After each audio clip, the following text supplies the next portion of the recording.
Welcome back to the Empire Builders Podcast. Dave Young here with Stephen Semple, and we're talking about businesses and empires and people that started a company and grew it to fabulous heights. And as Stephen whispered the topic into my ear this morning, I thought, well, I don't really know these guys, and there's a reason for that. You said this is one of the top 50 brands in the world. Yes, that's what they're Yeah. considered. Okay. So this is just proof that Dave is just a hick from the sticks.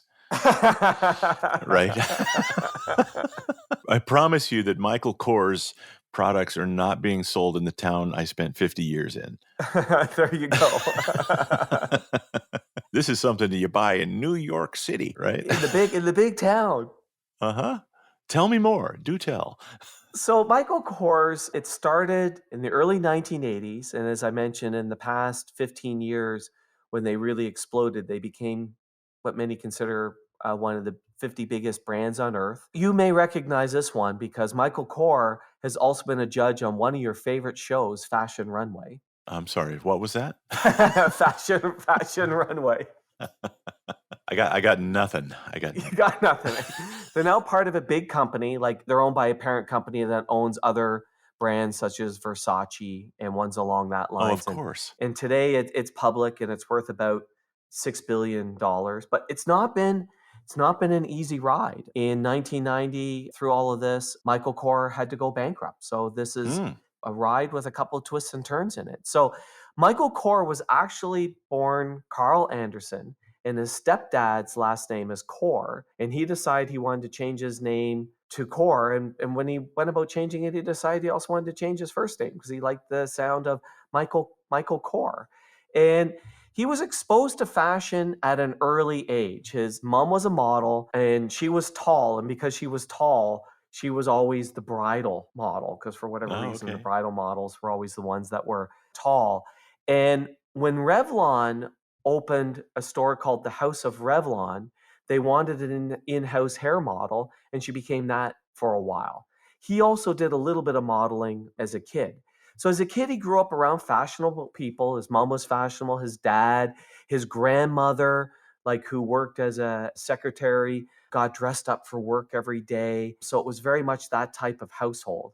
And he loved to draw. Much of it was fashion. And he was very flamboyant. He was very fortunate in terms of the family that he grew up with because they gave him confidence even though he was not the same. Like he was lucky that as a gay child in the 70s that he wanted to do fashion and his family supported all of that. So he considers it very fortunate family background that he grew up in. And he grew up loving movies, and they would go into Manhattan and New York City as a destination. And it was always a magical thing for him to go to and buy something at Saks. And he would try to find something that, no one else had. So he knew he wanted to do fashion. And he enrolled in the Fashion Institute of Technology, and that lasted 9 months. While he was in school, he was working at this boutique called Lothar's, and it was a small high-end fashion boutique in New York. And they had big celebrity clients from all around the world. So he's 18 years old, and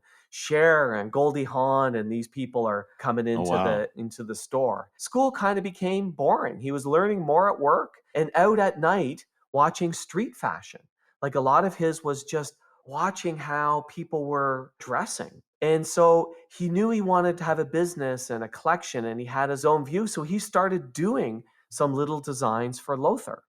And they allowed him to start doing the store window.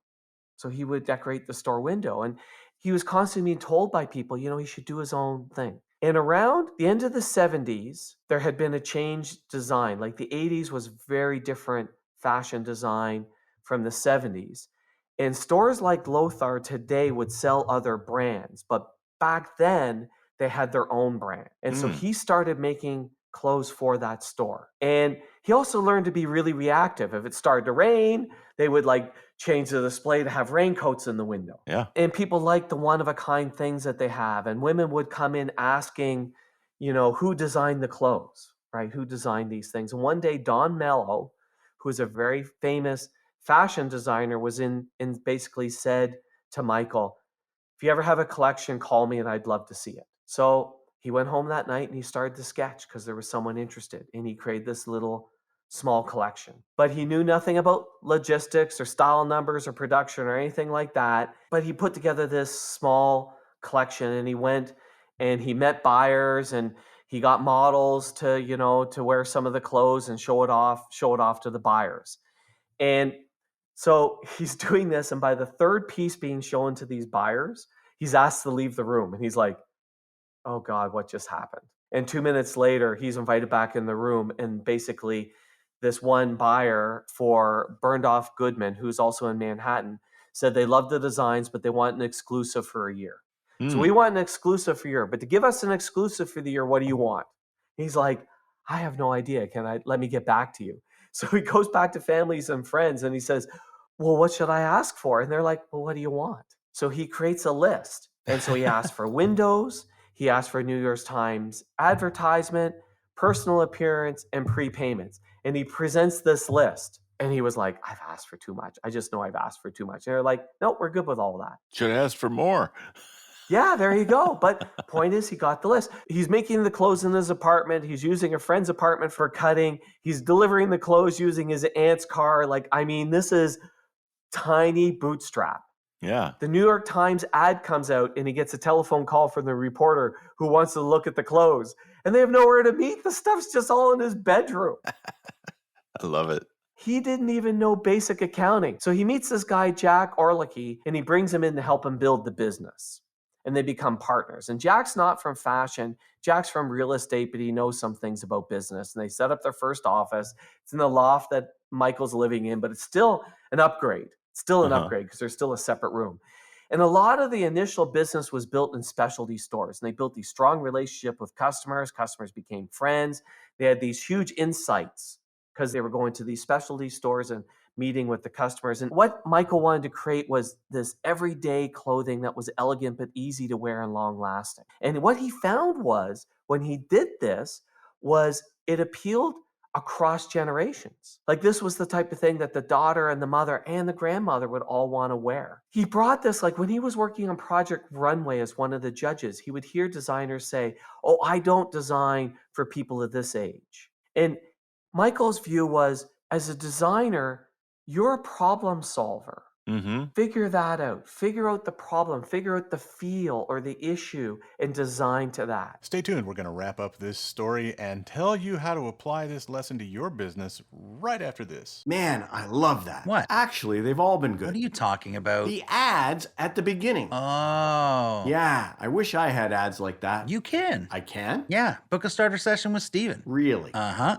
That's the first step. To what? Getting great ads. You think I could have ads like that for my business? It's kind of boring. Absolutely. Plumbing isn't sexy, and we've heard great ads for them. You're right. So, gonna do it? Do what? Book a starter session. I guess so. Why not? Good. Can't wait to hear your ad in this podcast. Book your starter session on this podcast's website. Just visit theempirebuilderspodcast.com and click on Get Started. Let's pick up our story where we left off, and trust me, you haven't missed a thing. So he's traveling around, and Jack's running the business. In the scale of the business, they launched a lower price line called Kors by Michael Kors, and they licensed it to an Italian company. So they wanted to get broader than just these specialty stores. And they felt like they needed to have something like that had a broader appeal to grow. This idea came because one day Michael was at Saks, and it was the day the store had some stuff on sale. And he would see that people loved the stuff, but it opened his eyes to the fact that there was this new market that he could serve. But there was some compromises that needed to be made to serve that market because everyone has a different budget and you had to design to that budget and whatnot. And this license deal didn't work out long term, unfortunately. Worked first the great year, shot out like a cannon on launch. Huge selection, full collection of women's sportwear is what they did. And this became the biggest part of their business. But this was the first big success for the licensee. The licensee had not done this before. But based upon that success, the licensee went out and got other designers. And they thought it would be easy, and they got overextended. Meanwhile, Michael's building up his infrastructure and relying on the licensee. And the licensee got into trouble and went bankrupt. And they owed Mike a bunch of money. And plus this stream of sales came to a stop. Mm-hmm. So Mike had to declare bankruptcy. So brushed himself off, got out of Chapter 11, and he got hired by a French company, Celine, to be their in-house designer. It's a French fashion house. So he's an employee as well as doing his own thing. But what he learned at Celine was the bulk of their business is accessories, and he had never done accessories. Mm-hmm. It's the bracelet and the handbag and the Yeah. brooch and all that other stuff. But here's the interesting thing is he was doing things for Celine and doing things for himself. So he was really competing with himself, but never felt that he was, because he always felt like he had so many ideas and the market for the two were slightly different. And so you create an idea and you go, yeah, that's perfect over here. And you create an idea and go, that's perfect over there. And the other part is what he found was the New York market, which was Core's market, was more pragmatic than the French market, Okay. which was more stylish. And that became the dividing line. That makes sense. And in 1999, Celine bought 1/3 of Michael Kors. Hmm. But this also opened up and allowed him to launch non-clothing stuff, sunglasses and colognes and things along that line. So open up that world to him. And in 2003, he got two new investors came along and they bought 85% of the business and gave him $100 million for 85% of the business. But this allowed him to scale the business even more because he had found he was stalling out because he just didn't have the expertise. And the investors that came in, the ones who had taken Tommy Hilfiger and blew him up, and he wanted the same. Tommy had been at a similar size to Michael Kors, and they took him huge, and he wanted to become an iconic American brand. But he's now, a minor shareholder, and he's trying new things. And first mistakes that they made was one of the first lines that they created had a lot of sweaters, but they weren't machine washable, and so therefore didn't sell. This was new to him. This market was new, and he had to live and learn. But what he recognized was, look, even the richest people in the world want to wear a nice t-shirt. Yeah. To the lower income, that fancy t-shirt is a splurge, but to others, it's not. And handbags and watches make leggings special. So that was the other part about the accessories. The accessories would make everyday things special. So within the first few years, accessories become the biggest part of the business. And in 2011, they go public as Capri Holding. And at one point, this conglomerate is like a $15 billion market cap. But what I found interesting about this whole thing was just this journey, like where it was like one step led to the next step, led to the next step. But Michael was always open. Like when somebody said to him, when you're ready to do a line, call me. He didn't forget about that. He kept that. Well, right? and kept learning and pivoting. Yes. When somebody takes you down, then you learn to pivot in a way that you don't allow that to happen again.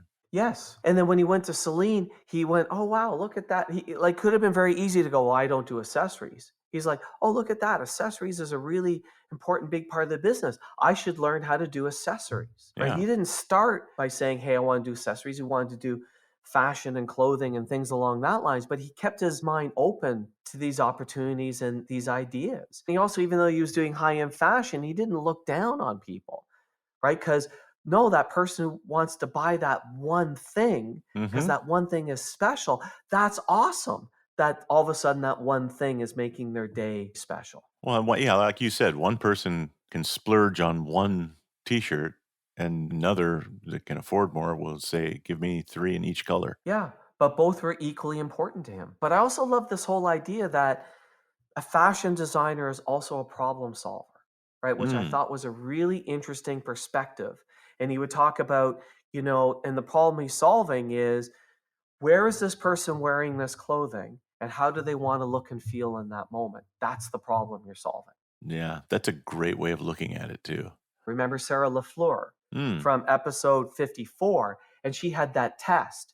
You had to be able to get in and out of a backseat of a taxi, and you had to be able to sit down. And I forget what the 3 rules that she had. But remember, there was the 3 rules in terms of function that the clothing had to fit for it to fit her line. But that's the same idea. Here's the problem she wanted to solve in fashion. I think it makes it accessible to more people. I think of you talk about the runway shows and runway models and things like that, and the image that comes to mind is that the ones that get the most publicity, you see them in social media because are always just the most outrageous and ridiculous things.